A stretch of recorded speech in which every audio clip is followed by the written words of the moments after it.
आता पूर्वी आपली जॉईंट फॅमिली असायची, आजी आजोबा मुलं सगळे घरी असायचे. आज 20 मधला आलेला तरुण घरी आलेल्या पाहुण्यांशी बोलत नाही किंवा एकटा रूम मध्ये राहून मोबाईल बघत बसतो आणि कुठेतरी नात्यांमधला संवाद आपण हरवत चाललोय. हा संवादच नसेल तर ताण निर्माण होणारच आहे.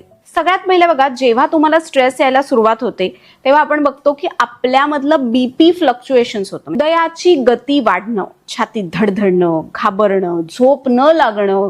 पण या स्ट्रेसचं मॅनेजमेंट करण्यासाठी सगळ्यात महत्वाचं काय? Time management. जर तुम्ही रोज सकाळी लवकर उठलात, रोज व्यायाम नीट केलात किंवा आहारामध्ये असं डाएट घेतलं तर हा स्ट्रेस तुम्हाला येणार नाही.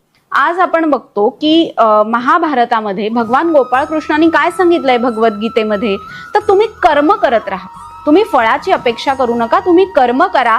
तुम्हाला त्या कर्माचं फळ आज ना उद्या नक्की मिळणार आहे, पण अपेक्षा ठेवू नका.